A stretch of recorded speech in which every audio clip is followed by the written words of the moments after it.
Karena kan kadang-kadang orang itu kan takut dengan, jangan ini kan harus dihadapi, ya harus dihadapi. Makanya saya menghadapi Anda semua kan saya hadapi, ya kan. RUU TNI misalnya, ya kita hadapi, ya harus dihadapi kan. Apa yang mana? Akhirnya kan semua setelah dapat penjelasan, setelah mendapatkan sebuah penjelasan yang komplit, saya kira juga orang akhirnya juga paham.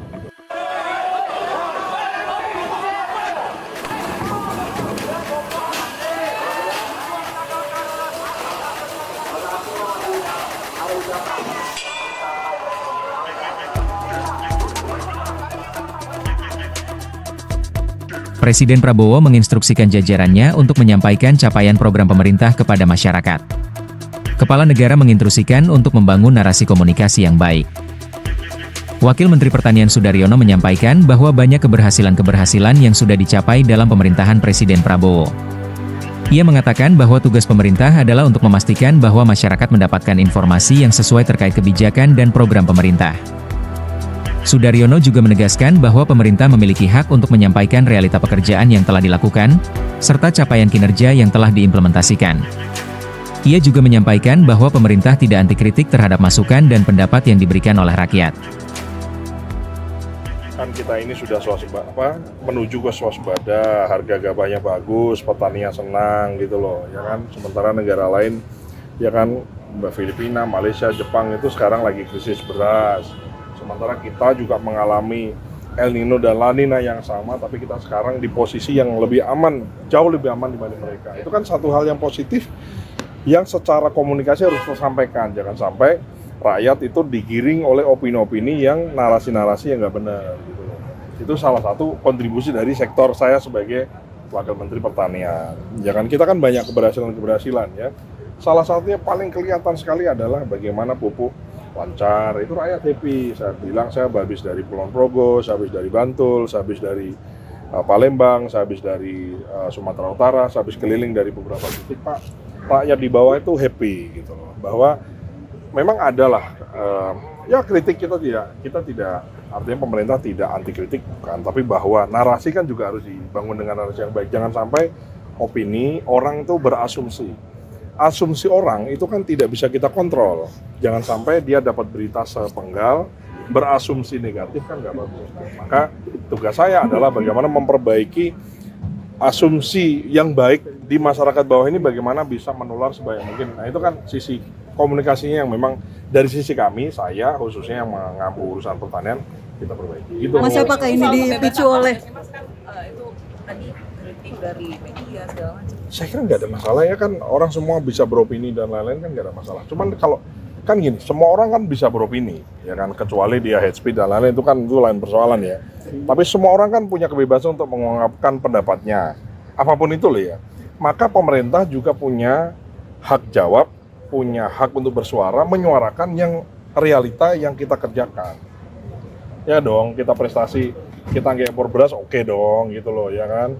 Kemudian harga gabahnya tinggi, petaninya panennya bagus karena pupuknya cukup, plus harga pembeliannya lebih tinggi kan, mereka semua happy kan, saya harus sampaikan bahwa itu betul dan nyata.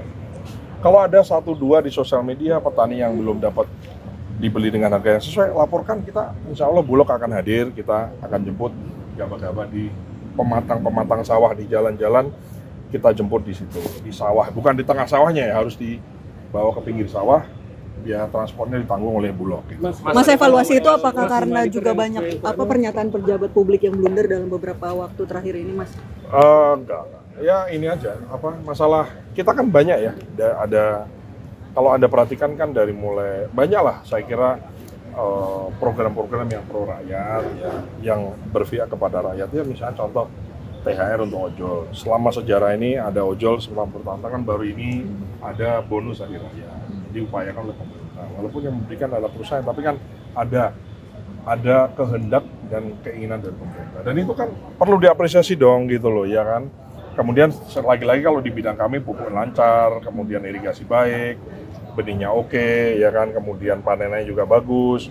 Alsintan kita lagi convert gitu ya, pelan-pelan kita dari yang tradisional pakai tangan kita bagaimana pakai mesin, dari pertanian oke, ya kan. Kemudian harga tiket diturunkan kan bagus ya. Hanya kita perlu rakyat sudah merasakan, ya jangan sampai yang tidak merasakan merasa dia tidak mendapatkan perhatian, gitu aja. Terus arahan untuk perbaikan? Kita perbaiki aja. Jadi kalau saya sih dari sisi porsi saya, Anda bisa lihat dari sosmed saya kan kita tone-nya positif karena memang kita ada yang baik kita sampaikan baiknya kan. Kalau yang nggak baik kita perbaiki kan gitu. Bernegara kan tidak bisa 100% senang semua, 100% berhasil semua kan enggak. Pasti ada 1-2 pelan-pelan. Namanya pemerintahan Prabowo adalah kelanjutan dari pemerintahan sebelumnya yang sudah dibangun. Kan nggak mungkin negara ini dibangun dalam semalam kan, kita dibangun dari tahun 45 ya kan, ada perang-perangnya, ada konfliknya, ada perang saudaranya, ada pemberontakan dan seterusnya sampai dengan tahap ini. Nah, maka ini kan dalam waktu berapa, 5 bulan ini kan lumayan lah ya, terobosan dari pemerintah sudah banyak ya kan, ada Danantara mengkonsolidasi semua, dengan semua pro dan kontranya kita bisa efisiensi yang sempat secara isu juga agak melenceng, kita perbaiki komunikasinya, akhirnya rakyat juga akhirnya paham gitu loh, yang dimaksud dengan efisiensi itu apa dan seterusnya. Karena kan kadang-kadang orang itu kan takut dengan, jangan ini kan harus dihadapi, ya harus dihadapi. Makanya saya menghadapi Anda semua kan saya hadapi, ya kan.